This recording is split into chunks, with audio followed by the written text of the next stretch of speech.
Okay, so I'm going to continue with the recapping of this Amiga 600 board. I'm going to do these three round here. These two are the audio op amp, so without these the audio probably won't work. This one is for this reset 555 timer reset chip here. So you take that out, I don't think the computer will boot at all. Take these out, I don't think you get any audio. So, but I'm just going to do these three together because they're quite close to each other. So I'm going to take them off with a hot air, but I'm going to put some of this heat resistant tape around the areas just to prevent any damage to anything maybe. I mean, the hot air's not going to be on there for long, so maybe this isn't necessary, but I'm going to do it anyway because it's my board and I don't want to break it.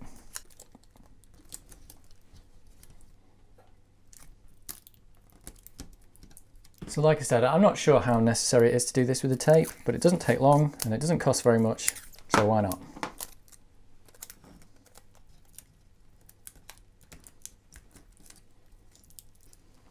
What I do need is a pair of scissors.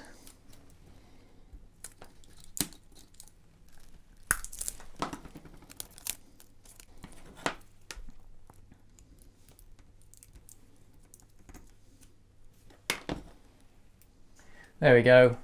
Like I said, I don't know how necessary that is, but I'm going to do it because it's my board and I don't want to break it. I don't think it'll do any harm. Maybe it does nothing, but it definitely doesn't do any harm. I'm going to do the hot air on this. So again, I'm going to set it to, I think 300. Yeah, I've got it set to 300. And I've got like a medium nozzle.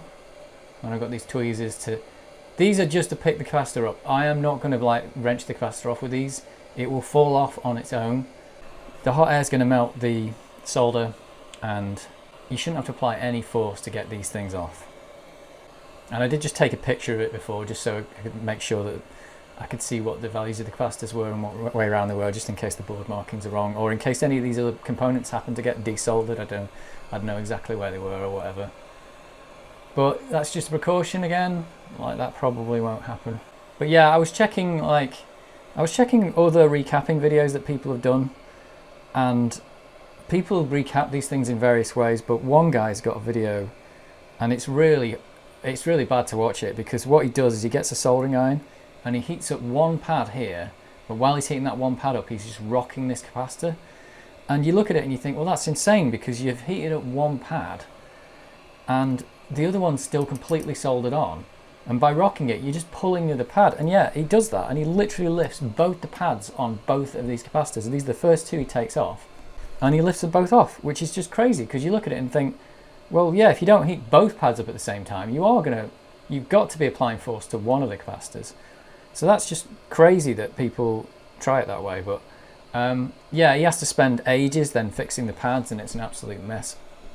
I know some people have said that they could do it with two soldering irons where you put one in there and you put one in the other side and you heat up both pads at the same time and you lift the capacitor off. Now that might work, but you need two soldering irons. And the other way to do it is you get one of these, which is just going to heat up both pads at the same time. But that's the key thing here, is I'm going to heat up both pads at the same time so I can lift the capacitor off. And I honestly think this is the safest way to do it with hot air. I've seen people, there's another guy who cuts through the capacitor. He just cuts the top off the metal can and then he can cut the legs. Now that might work, it worked for him. He said he'd recapped a lot of A600s like that. But you're taking a bit of risk because you're going to be applying force to this capacitor, which is going to apply force to the pads. The pads on these boards aren't very strong as far as I can tell. But that's okay. And then other people go for this twisting method, which to me appears to be the most insane, because if you are twisting this, what you're doing is you're saying, I think that the force required to break the legs inside the capacitor is less than the force required to break the pad on the board. And the question you've got to ask yourself is that true? It probably depends a lot on the board, the age of the board, and the capacitor itself. I think a lot of the time it works because the capacitors are old and just maybe weak, or it might just work because they've used cheap capacitors. Yeah, people have success with that. That does work. I don't know, you take a risk either way. I still think this is the safest way to do it. Yes, you need a hot air station. They cost about £50. But if you're doing this recapping yourself, you're going to need some equipment. You're going to need equipment to solder it back on anyway. I think everybody wants to do it just using the equipment that they've got. You know, it'd be great if you could just do this with a pair of tweezers, like, you know, but you're going to have to invest in some equipment to do this. So I'm going to do this. I'm going to do this now on these two. Once I've done one cap, I'm going to go to the other one straight away because the board will be hot, and I'll probably go straight to that one because the board will be reasonably hot around here anyway. But if you watch, I'm not going to have to apply any force to get this capacitor off. It's just going to fall off. It's not. I'm not going to pull it off. I'm not going to wrench it. I'm not going to rock it. I'm going to apply the hot air, melt the solder, and it's going to fall off on its own. So here we go. And it might pop, so that is a possibility. But I'm just touching the capacitor to make sure, to see, you know, just to make sure that it's, just to touch it to see that I can actually see if it's moving or not. Probably be able to see when the solder starts to melt. I think the plastic melts a bit as well when you do this. There we go. And I go at this way.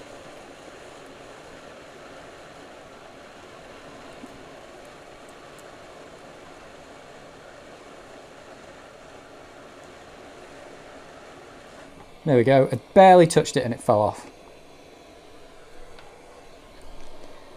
And it looks like my pads are intact, which is what I wanted. Right, let's see if I can get this one.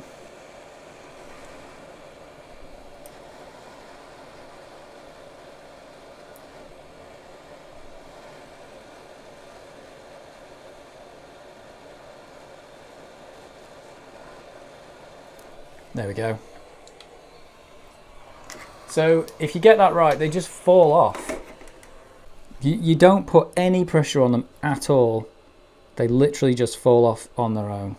So I think that's the safest way to do it. There's no mechanical force required, but you do require some heat, which is a danger. But like I said, my reasoning for that, for my rationale for why this works, is because these boards were designed to take a certain amount of heat because they were designed to be soldered. So you're doing something that it was designed for. So yeah, that's the rationale. These boards were designed to take heat, and the capacitors weren't designed to be twisted and stuff like that. This board is, yeah, quite hot. But let's just have a look for see what we got.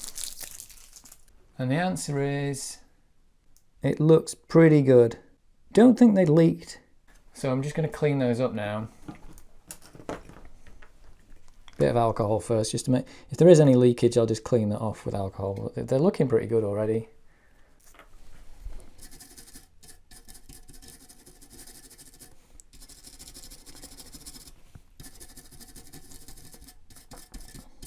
I'm going to put a little bit of flux on, and I'm going to use solder wick just to take the excess solder off. I want to make them as flat as I can. Those ones there on the reset cap look absolutely, already look flat.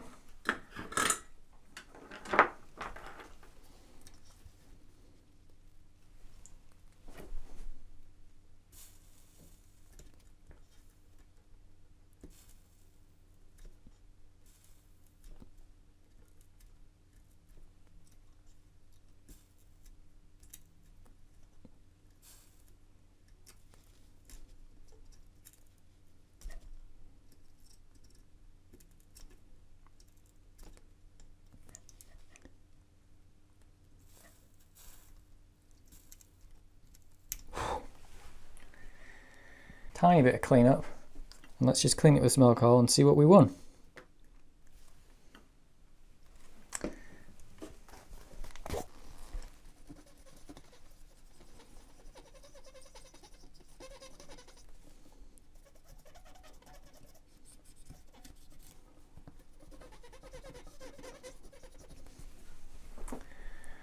And there we go.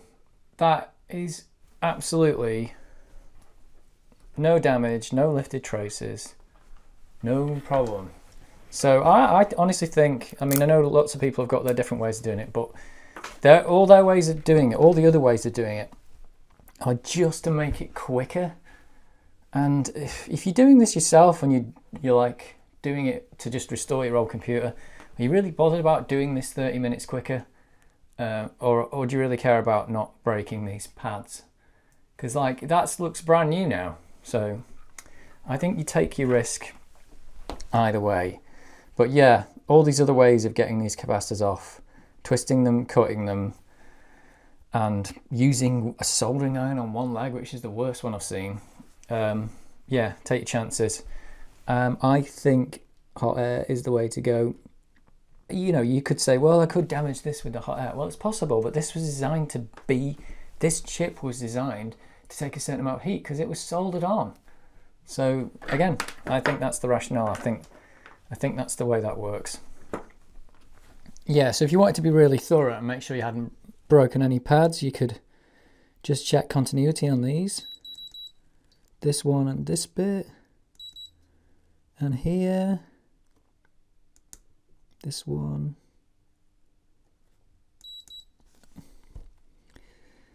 Where does this one go?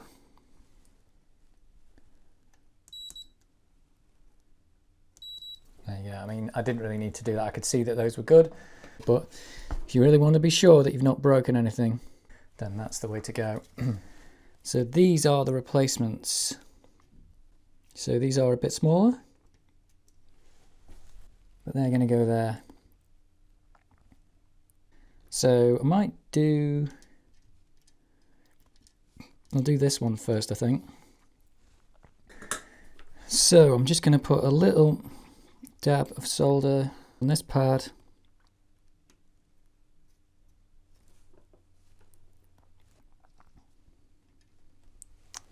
And I might put a little bit of flux on there as well, actually, because I've just melted the flux that was in the solder that I've just put on there.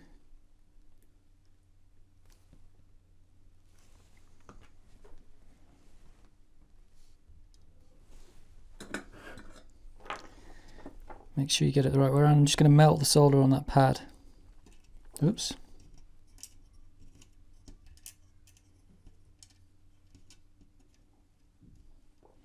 Probably can do this without the tweezers, but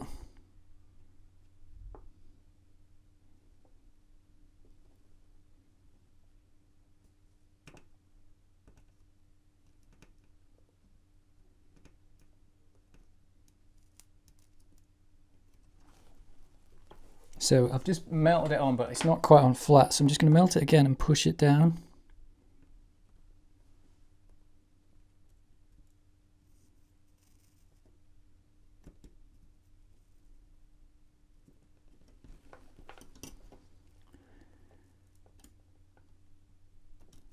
It's actually getting quite hot.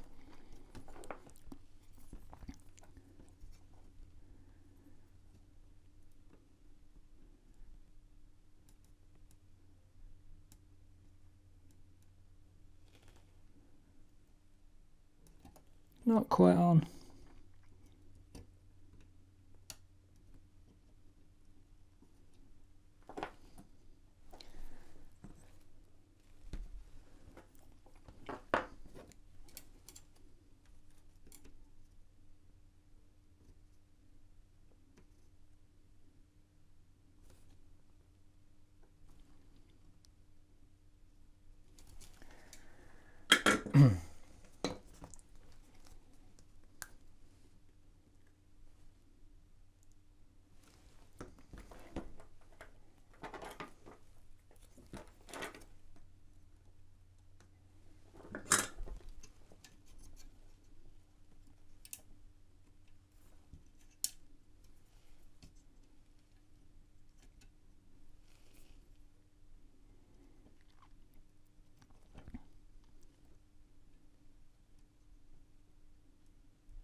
There we go.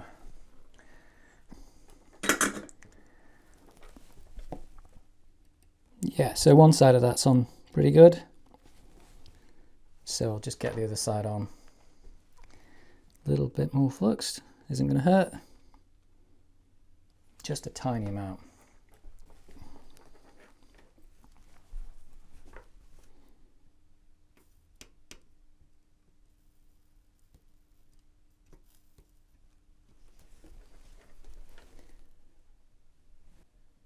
There we go. That's on pretty solid. Excellent. So did I put it on the right way? That's always worth checking. I think I did. Now I've just got to do the same thing with the other one.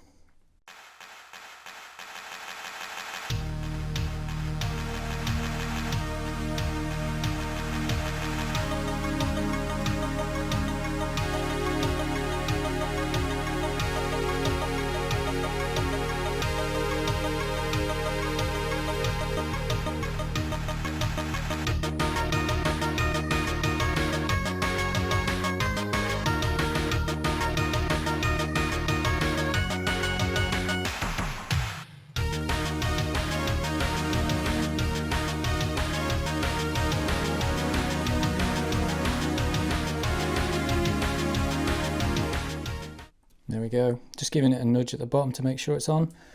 So there we go, that's those three replaced. So just clean the flux off now, and then we give it a boot test. So this one, if this one isn't working, the computer won't boot at all. If these two aren't working, probably not going to get any audio. So that's the test. I want to test that it boots and that I get audio for these two. So I'll just clean the flux off.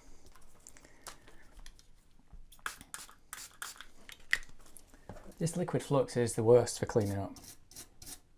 I mean, it's really good when you put it on, but it does require quite a bit of cleaning, because if you don't clean it up properly, your board gets really sticky and horrible. If it gets on the connectors, it stops them from working. You get it on your fingers and it sticks everything together. So I'm just using the cotton swabs to mop it up, because it even like makes the brush stick together if you get it all on there.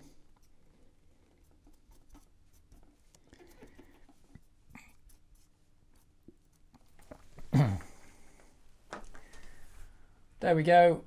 So that's those three capacitors done. So that was it. That's the hot air technique for getting these things off. I think that works really well. I don't think you're going to do any damage doing it that way. Yeah, that's my recommendation. Don't do lifting it off with single soldering iron. Twisting them off, oh, that's a bit dangerous. And yeah, hot air, you could damage the board with the hot air, it's possible, but I don't think you're going to do that. Once this board's dry, once the alcohol's dried, boot it up and make sure I've not broken anything. Okay, so I've just plugged composite in and audio, and I've got a pair of old speakers that I've not used before, so they could be broken, I'm not sure, but if we get sound out of them, at least we know when they're not. The board is just set up down there. I've got Amiga test kit disc this time to test with, that'll be good. So let's just have a look and see what we get. Okay, so let's find out if these speakers even work. Well, one thing I know is that at least the reset capacitor is working because the computer booted. So let's go for audio. Oh yeah. Right, I think that's only one speaker.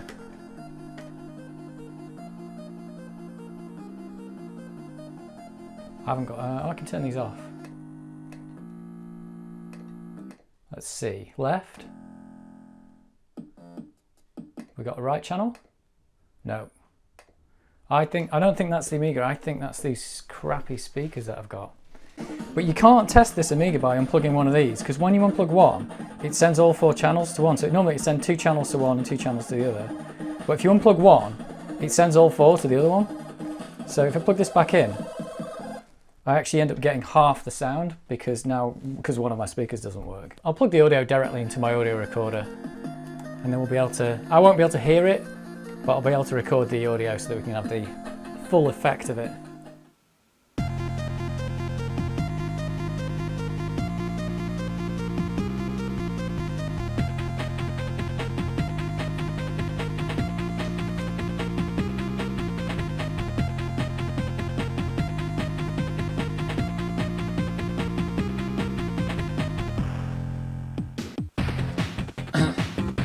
So yeah, I can't hear this now, so this will be the sound on the camera. But it's definitely, I can definitely see both channels going into my audio recorder down there. So I'll show you.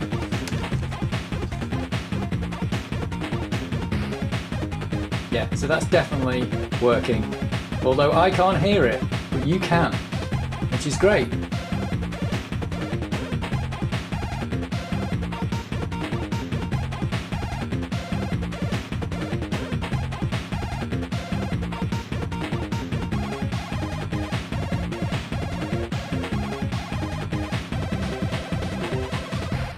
That was a fail for the speakers, but a success for the Amiga.